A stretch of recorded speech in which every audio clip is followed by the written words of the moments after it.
nithi abantu ababhema insangu ba high in consciousness, not ukuthi ba high ngokuthi no, ba high vibrational, while wena umjaja u low vibrational.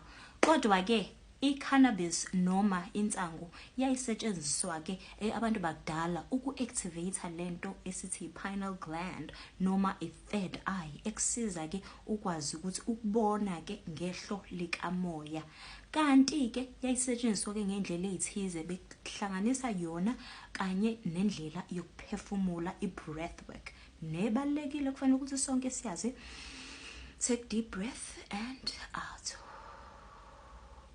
Kubalekile ukuthi sikufunde lokho, singayithathi into yensangu siyijaje siyenze ngazuthi yimbi ngoba isishiwo kaningi thina saze sayithatha sayibeka njengento embi. Ziningi izinto kuzofanele ukuthi sizicubungule siyishintshe ebese sikade sizikholelwa ngoba sesiyazi ukuthi azilona iqiniso. Kanti ke i-cannabis kakhulukazi le ene high THC ne high CBD iyakwazi ukuthi i-decalcify i-pineal gland le esuke isiqinile, iqiniso oma fluoride nezinye izinto, iyakwazi ukuthi ke i-cannabis iyehlise noma ithobe yenza ukuthi i-pineal gland yakho isebenze ngalendlela okufanele ukuthi isebenze ngayo. Kanti ke okunye okuhle ukuthi i-cannabis iyodwa nje, not for ama spiritual purposes, iyakwazi ukuthi iyehlise i-ego, isusa i-ego ne-barrier nento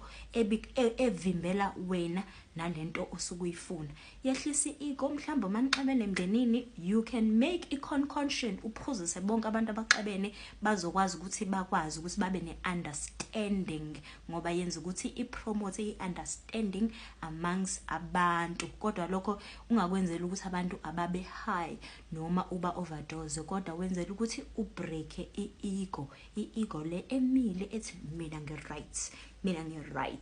ngi-right, izokwenza ukuthi ukwazi ukubona into ngehlo lomunye umuntu futhi nangendlela okuyiyona.